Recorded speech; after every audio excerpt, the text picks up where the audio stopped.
My neighbor's wife stood at her kitchen counter one morning last spring, holding a small orange bottle of potassium supplement pills. $40 for a month's supply, right next to a bowl of bananas she'd bought at the same grocery store and left mostly untouched on the counter for a week. She'd read that her blood pressure needed watching, and someone had told her potassium mattered, so she'd bought the pill because it felt like the serious solution. The bananas felt too ordinary to be medicine. That is a mistake I have watched people make more times than I can count, and it tells you something important before we even get started. Most of us have been taught to think of potassium as something you buy in a bottle, when for thousands of years it was simply something you ate at supper without ever knowing its name.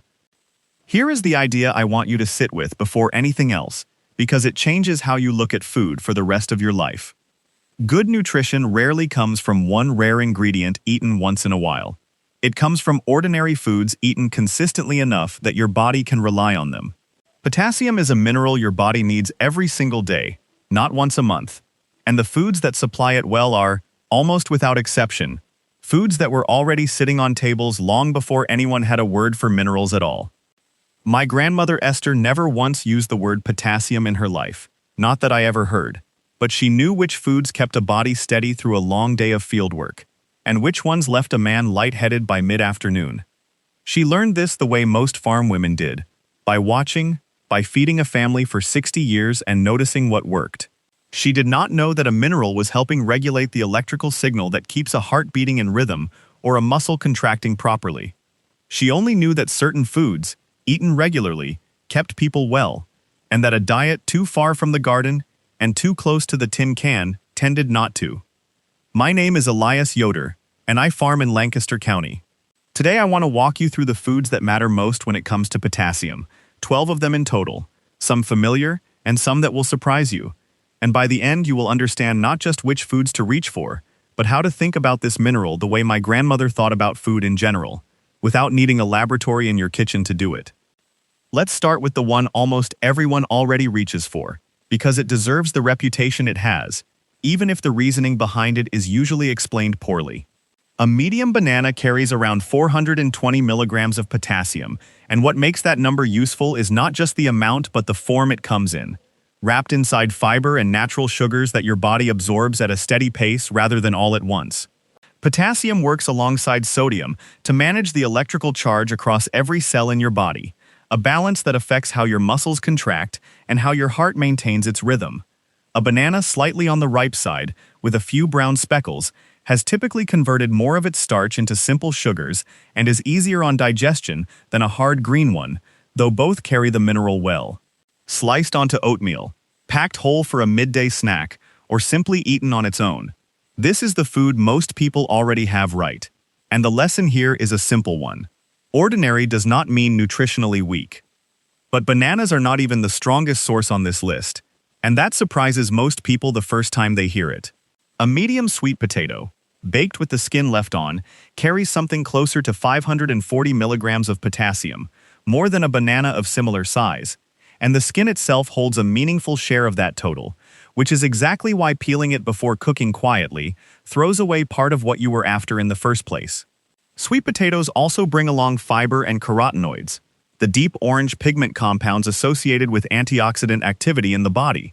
Though I want to be careful here, because association is not the same as proof of a guaranteed effect, and I will not pretend otherwise. The difference between a baked sweet potato and one drowned in butter and brown sugar at a holiday table is significant, not because the vegetable changed, but because what you added to it did. Eaten plain or with just a little olive oil and salt, it works well as a side dish for supper, or even a base for a simple lunch bowl. Now here is where the comparison most people never think to make becomes useful. White potatoes, the plain baked kind, actually carry a similar or sometimes even higher potassium content than sweet potatoes, often over 600 milligrams for a medium one with the skin on, and yet almost nobody associates the humble potato with this mineral at all, because it has a reputation for being a starchy, less interesting food. The mineral does not care about reputation. What matters far more than which type of potato you choose is what happens to it in the kitchen, because a potato boiled and mashed with butter and cream behaves very differently in your overall diet than one baked plain or roasted with herbs. This is a food most people already eat regularly, which means the only real adjustment needed is in preparation, not in whether to eat it at all.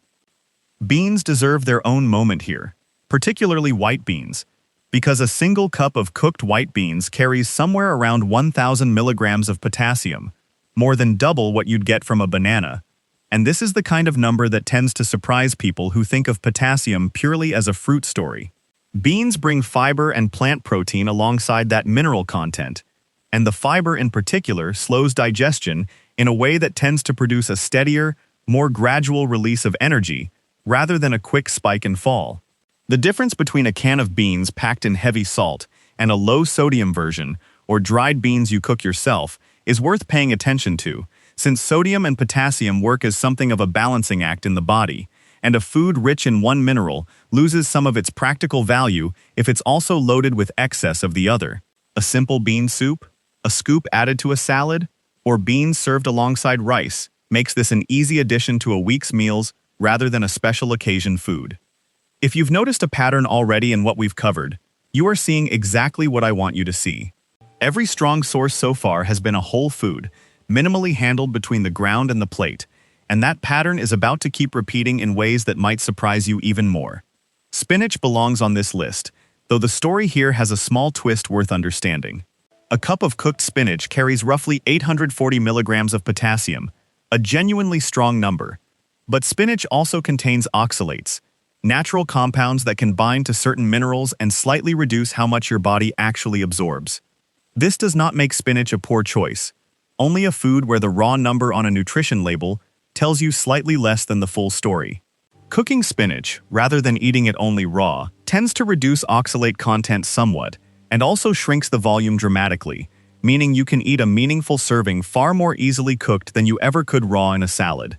A simple side of sautéed spinach with a little garlic, or spinach wilted into a soup, is a practical way to use it regularly, rather than occasionally. Now let me pause here for something worth saying plainly, because this channel exists to help you think clearly about food rather than chase trends. And if that's useful to you, staying subscribed means you won't miss the next one. That's really all I have to say about it, so let's get back to the list. Avocado surprises people for a different reason entirely, because most think of it purely as a source of healthy fat and forget the mineral content sitting alongside that fat. A medium avocado carries somewhere around 700 milligrams of potassium, more than a banana, wrapped inside monounsaturated fats that research has associated with supporting healthy cholesterol patterns. Though again, association rather than guarantee is the honest way to say that. The whole avocado, eaten with the fat intact, behaves differently in your body than potassium consumed alone, since some research suggests dietary fat can aid the absorption of certain nutrients eaten alongside it. Half an avocado on toast, sliced into a salad, or mashed simply with a little salt and lime, fits easily into meals most people are already eating. Coconut water has become something of a trend in recent years, marketed heavily as a natural sports drink, and there is real substance behind some of that reputation, though not quite as much as the marketing suggests. A cup of coconut water carries around 600 milligrams of potassium, a genuinely useful amount, particularly after sweating heavily, since potassium is lost through sweat alongside sodium. The important comparison here is against flavored sports drinks loaded with added sugar, where coconut water in its plain, unsweetened form generally comes out ahead, though a whole food like a banana or a potato often delivers similar or greater potassium at a fraction of the cost. This is not a food you need daily, but it has a genuine place after strenuous outdoor work or exercise in hot weather. Yogurt, particularly plain yogurt, brings something different to this list entirely, because alongside roughly 380 to 500 milligrams of potassium per cup, depending on the type, it also carries protein and, in many cases, live bacterial cultures associated with gut health. The distinction between plain and flavored yogurt matters enormously here, since many flavored versions carry as much added sugar as a dessert, which quietly undoes much of the nutritional value people assume they're getting. Plain yogurt with fresh fruit stirred in, rather than a pre-sweetened cup, gives you the mineral content without the sugar overload, and it works easily as breakfast or a simple snack. Salmon deserves mention here too, not as the first food that comes to mind for potassium, but because a typical serving carries somewhere around 500 to 600 milligrams, alongside omega-3 fatty acids, compounds associated with heart and inflammation-related research, though I want to be careful again not to overstate what that research actually shows. Fresh or plain frozen salmon, prepared simply with herbs, differs meaningfully from heavily breaded and fried versions, where the preparation adds calories and often sodium, without adding anything nutritionally useful in return. A piece of salmon for supper once or twice a week is a realistic habit for most households, not a daily requirement. This next one looks almost too simple to belong on a list like this, and yet tomatoes, particularly tomato sauce or paste where the water has been cooked down, concentrate potassium significantly, with a half cup of tomato paste carrying over 1,100 milligrams. Cooking down a tomato removes water but keeps the minerals behind, which is exactly why concentrated tomato products often carry more potassium per serving than a fresh tomato does. The concern here is sodium, since many jarred sauces are heavily salted, so a low-sodium version, or a sauce you make yourself with just tomatoes, garlic, and herbs, keeps the benefit without the trade-off. This fits naturally into meals most families already cook, stirred through pasta or simmered into a soup base. Dried apricots round out this list in a way that surprises almost everyone, because a half cup carries around 750 milligrams of potassium, concentrated the same way the tomato paste was, through the removal of water. Esther kept dried fruit in her pantry through the winter months, not because she understood mineral concentration in any scientific sense, but because drying fruit was simply how you kept summer's harvest useful once the garden went quiet for the season. The difference between plain dried apricots and the sugar-coated versions sold as candy in some stores is worth checking on the label, since added sugar can turn a genuinely useful food into something closer to a dessert. A small handful as a snack, or chopped into oatmeal, uses this well without overdoing it. Now let me bring all of this together, because the individual foods matter less than the pattern sitting underneath them. The banana gave us a familiar, well-absorbed source wrapped in fiber.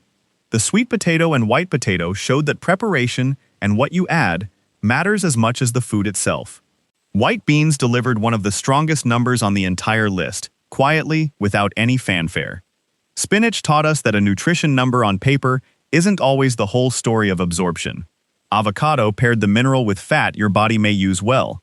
Coconut water earned a narrow, situational place rather than a daily one. Yogurt showed how added sugar can undo good nutrition hiding right there on the same label. Salmon brought potassium alongside a different, complementary set of nutrients. Tomato paste and dried apricots both proved that concentrating a whole food through cooking or drying can raise its mineral density significantly, so long as nothing unhealthy gets added back in during processing. The larger lesson is this: nearly every strong source on this list is a whole food, something that came out of a garden, an orchard, water, or soil, handled simply rather than heavily processed. When you're standing in a grocery aisle trying to decide whether something belongs in your kitchen, ask yourself a few honest questions. What useful nutrient does this actually give me? How much has been done to it between the field and the package? What has been added that I didn't ask for, particularly sugar or sodium? Will I really eat this regularly, or is it destined to sit untouched like those bananas on my neighbor's counter? And does it fit naturally alongside the rest of what I already eat, or does it require rebuilding my whole kitchen around it? Those 5 questions will serve you far beyond potassium alone. It is worth asking honestly why so much of this knowledge faded from ordinary households over the past 2 or 3 generations, and I don't think there is any single villain to blame for it. Convenience became easier. Packaged food became available every season instead of only at harvest. Families spread further apart, and fewer daughters stood beside their mothers in a kitchen long enough to absorb what earlier generations simply knew by doing. Marketing filled some of that gap with confident claims and colorful labels, and paying close attention to a potato or a bean stopped feeling necessary when a bottle on a shelf promised to do the thinking for you. None of that makes anyone foolish for reaching for the bottle. It only means the chain of hands-on knowledge got a little thinner than it used to be, and videos like this one are one small way of handing some of it back. So here is what I would ask you to do this week. Nothing dramatic. Pick 2 or 3 foods from this list that you don't already eat regularly, maybe the white beans or the plain yogurt, and add just one of them into a meal you're already making. If you're buying dried fruit or tomato sauce, take 30 seconds to read the label and compare a plain version against a sweetened one sitting right beside it on the same shelf. Consistency matters far more than doing everything perfectly in a single week, and that is true of almost every genuinely useful habit I have ever seen work in a family over the long run. I think of Esther's kitchen table most on a Saturday morning.